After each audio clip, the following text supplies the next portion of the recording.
तो हेलो बच्चों, आइए आप सबका स्वागत है आपका अपना यूट्यूब चैनल में। और आज हम पढ़ने वाले हैं इतिहास, क्लास 10th स्टैंडर्ड का इतिहास। और आज के क्लास में हम समझेंगे 1830 की क्रांति। पूर्ण रूप से पूरा कंसेप्ट आज हम क्लियर करेंगे 1830 की क्रांति की। जैसे कि आपको पता होगा कि पहला चैप्टर है यूरोप में राष्ट्रवाद के, 2 वीडियो हमारे जो चैनल पर पहले से अपलोड कर दिए गए हैं। वहाँ से आप ये 2 वीडियो नहीं देखे हैं तो उसे भी देख लीजिएगा, नहीं तो आगे समझने में थोड़ी सी प्रॉब्लम होगी। ठीक है, तो उसका लिंक मैं डिस्क्रिप्शन बॉक्स में नीचे डाल दूंगा, तो आप लोग वहां से वो वीडियो भी देख सकते हैं ताकि आप लोग का जो भी दिक्कत हो क्लियर हो जाए। ठीक है, पहला चैप्टर थोड़ा सा बच्चों को कॉम्प्लिकेटेड लगता है क्योंकि हमारे देश का इतिहास नहीं, हमारे देश से संबंधित नहीं है, पूरे विश्व का, यूरोप का इतिहास है। तो इस चीज़ में मैं आपको इतना प्रयास करूँगा, ज़्यादा से ज़्यादा प्रयास करूँगा ताकि आपको इसे तोड़कर समझा सकूँ, आपको समझ में आ जाए बिल्कुल। ठीक है, तो आप लोग 2 वीडियो नहीं देखे हैं तो प्लीज़ देख लीजिएगा, क्योंकि बिना उसके आप यहाँ से समझने में थोड़ी सी कठिनाई होगी और कोई दिक्कत नहीं है। बाकी 1830 की क्रांति आज हम क्लियर करेंगे। इससे जो भी क्वेश्चन आता है सारे क्वेश्चन हम लोग यहाँ पर देखेंगे। ठीक है, केवल 10th के लिए नहीं है, सभी एग्जामों के लिए भी यह खासकर इम्पोर्टेंट है। ठीक है, तो आइए समझते हैं 1830 की क्रांति। देखिए, फ्रांस के जो राजा था लुई 18वां, आपने पिछले वीडियो में मैं आपको पढ़ा दिया हूँ कि लुई 18वां फ्रांस का क्या था, राजा था। तो फ्रांस का राजा था लुई 18वां।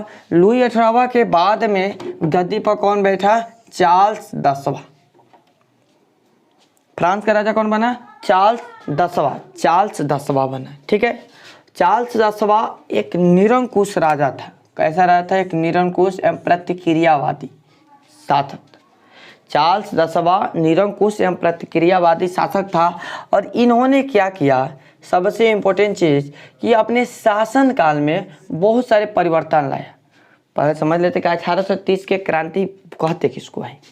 तो ध्यान दीजिएगा, जब चार्ल्स 10वां फ्रांस का राजा बना तो वो अपने शासन काल में, शासनीय व्यवस्था में फ्रांस के अंदर में बहुत सारे परिवर्तन लाया।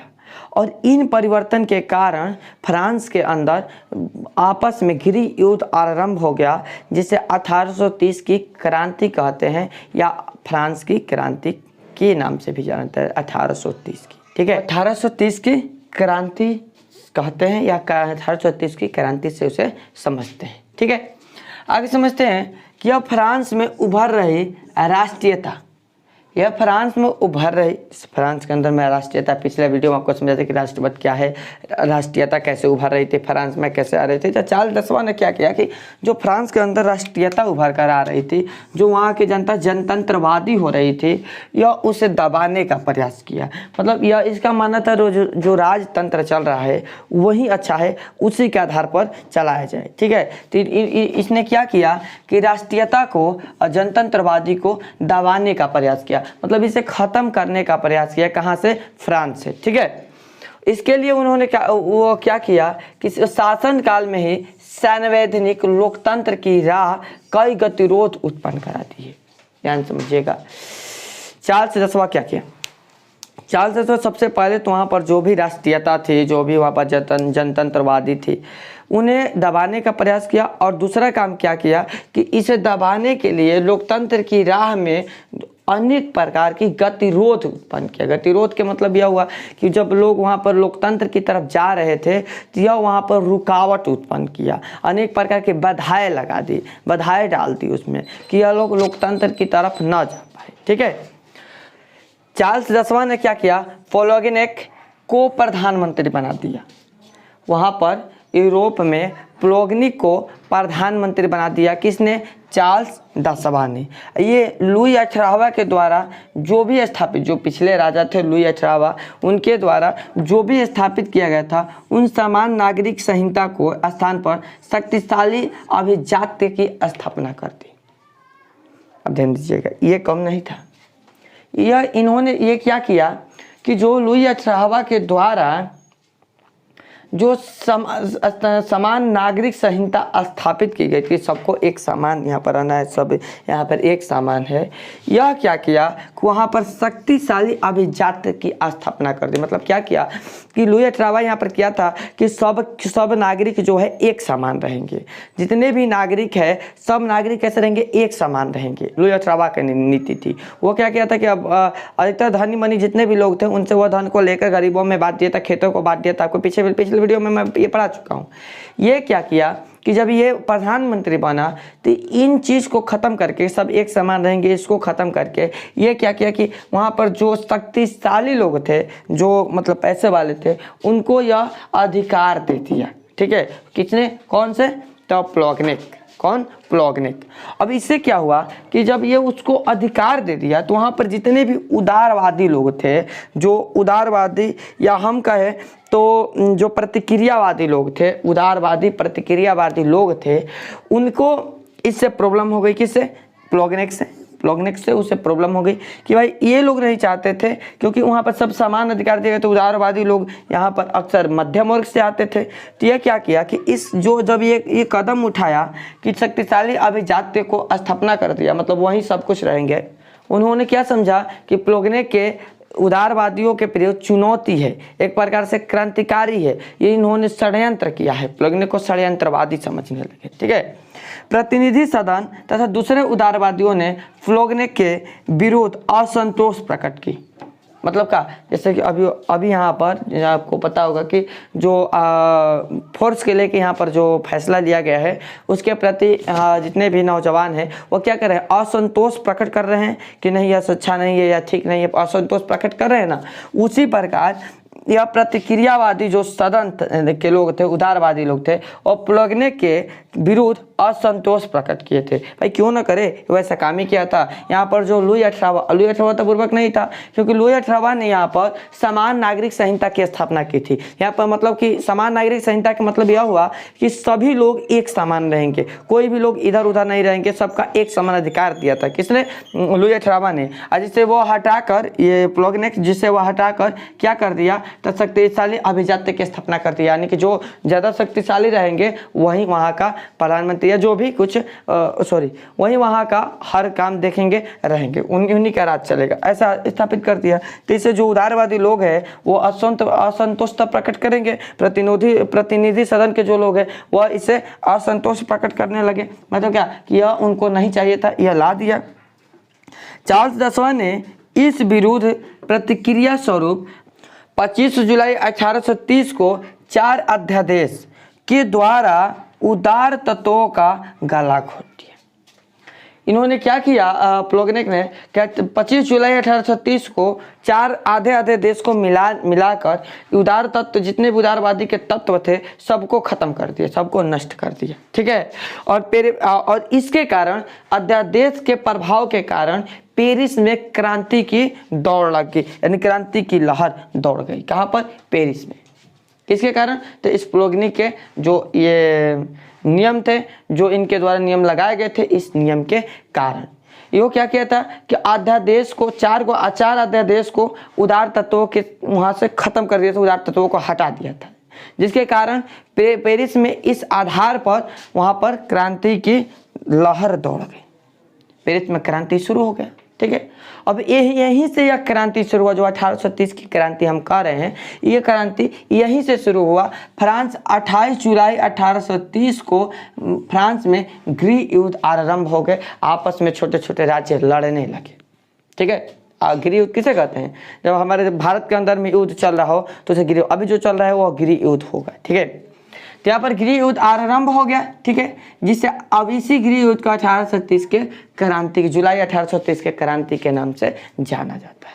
ठीक है, अब इसका आंसर कैसे लिखेंगे कि 1830 की क्रांति से आप क्या समझते हैं, तो कहेंगे कि 1830 के क्रांति का शासक चार्ल्स 10वां था, जो कि एक निरंकुश प्रतिक्रियावादी था। ठीक है, निरंकुश और प्रतिक्रियावादी था।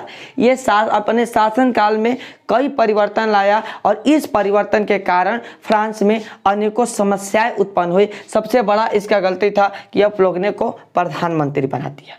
ठीक है, लोकतंत्र के राह में यह नहीं चाहता था, लुई चार्ल्स 10वां नहीं चाहता था कि यहाँ पर कोई राजा बने, कोई लोकतंत्र के राह पर चले, कोई यहाँ के जो लोकतांत्रिक व्यवस्था राजतांत्रिक व्यवस्था खत्म हो, लोकतांत्रिक व्यवस्था है, लोक स्वतंत्र हो, ऐसा यह नहीं चाहता था। कौन? चार्ल्स 10वां। ठीक है, इसलिए जब कोई भी लोकतंत्र की राह में आगे बढ़ने की कोशिश करता था, ये क्या करता था, उसके लोकतंत्र की राह में कुछ ना कुछ बाधाएं उत्पन्न कर देता था। ठीक है, सबसे बड़ी गलती इसकी क्या थी कि प्लॉगनेक को वहाँ का प्रधानमंत्री बना दिया। ठीक है, जो कि एक प्रतिक्रियावादी था। प्लॉगनेक क्या था? एक प्रतिक्रियावादी था।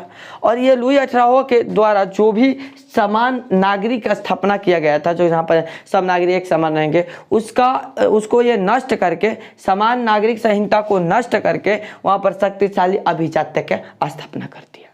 शक्तिशाली अभिजात्य की स्थापना कर दिया। कौन? लुई 18वां। ठीक है, सॉरी, प्लॉगनेक। इस कदम के कारण जितने भी वहाँ पर उदारवादी थे, उन्होंने क्या समझा कि चुनौती, यह हमारे खिलाफ क्या है? चुनौती है, क्रांति के विरुद्ध षड्यंत्र रचा गया है। जितने भी उदारवादी लोग थे, उन्होंने तो यही समझा कि चुनौती के खिलाफ, उदारवादियों के खिलाफ जो है षड्यंत्र रचा गया है।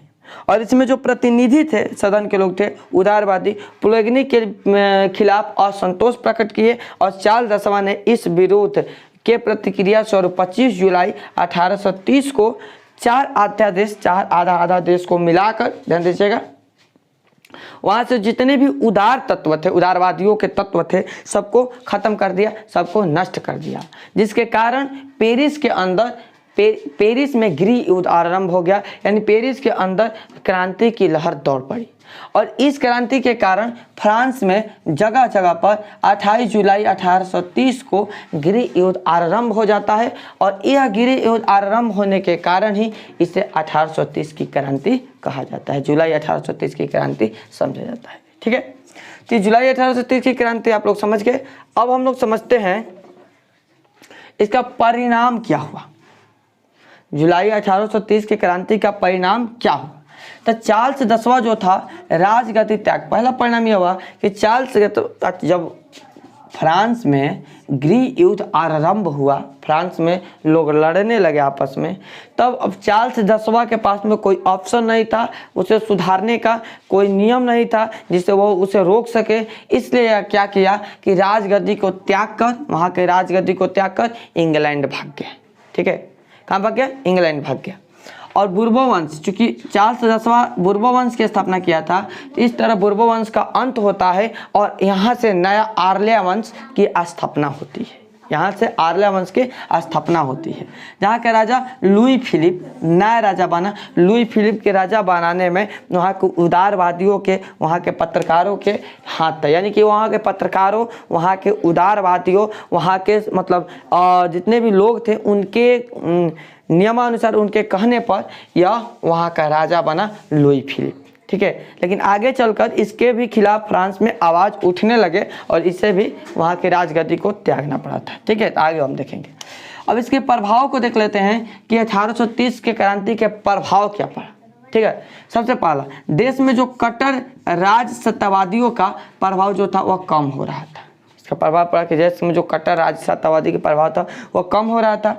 वास्तव में यह क्रांति मध्यम वर्ग, ध्यान दीजिए, मीडियम वर्ग और लोक संप्रभुता की देन थी। यह क्रांति किसकी देन थी? तो मीडियम वर्ग के जितने भी लोग थे और लोक संप्रभुता, यानी जो लोकतंत्र को बढ़ावा देने वाले लोग थे, यही दोनों के कारण 1830 की क्रांति हुई थी। ठीक है, कौन कौन? तो मध्यम वर्ग के लोग और लोकतंत्र संप्रभुता को बढ़ावा देने वाले लोग के कारण यह क्रांति हुई थी। ठीक है, यह क्रांति फ्रांसीसी क्रांति को पुनर्जीवित कर दिया। जो फ्रांसीसी क्रांति मैं आपको पीछे पढ़ा चुका हूँ, उस फ्रांसीसी क्रांति को पुनर्जीवित कर दिया। वियना कांग्रेस के उद्देश्यों को यह निर्मूलित कर दिया। जो वियना कांग्रेस के उद्देश्य थे, वियना कांग्रेस लागू किया गया था, उसके उद्देश्यों को यह निर्मूलित कर दिया, मतलब खत्म कर दिया। तथा इटली तथा जर्मनी के एकीकरण और यूनान के दीजिएगा प्लॉगनेक एवं हंगरी तत्कालीन व्यवस्था के प्रति राष्ट्रीयता के परिधान के कारण आंदोलन उठ खड़े हुए। यहाँ पर क्या हो गया कि इन सब देशों के खिलाफ, जो हंगरी थे, प्लॉगनेक थे, यूनान थे, इनके खिलाफ क्या हुआ? आंदोलन उठ गए, आंदोलन होने लगे। ठीक है, सबसे यहाँ पर बात यह होगी कि लुई फिलिप जो वहाँ का नया राजा बना था उसके खिलाफ भी भविष्य में आगे चलकर आवाज़ उठने शुरू हो गई। ठीक है, तो यहाँ पर यह हमारा छोटा सा क्लास था जो कि 1830 की क्रांति पूरा इसमें कंप्लीट हुआ। यदि आपको कोई दिक्कत हो तो आप लोग कमेंट कर सकते हैं और मिलेंगे हम लोग 1848 की क्रांति में। तो वहाँ प्रयास करेंगे कि जितने भी आपके यहाँ पर डाउट हो वहाँ हम क्लियर करते चलें। वह क्लास शुरू करने से पहले इस क्लास की मैं चर्चा करूँगा, थोड़ा बहुत इस क्लास के बारे में लेकर चलूँगा। उसके बाद उस क्लास में हम लोग मिलेंगे तो नए तरीक़े से शुरुआत करेंगे और वहाँ पर 1848 की क्रांति को हम देखेंगे। ठीक है, तो चलिए धन्यवाद, हम लोग मिलते हैं नेक्स्ट क्लास में।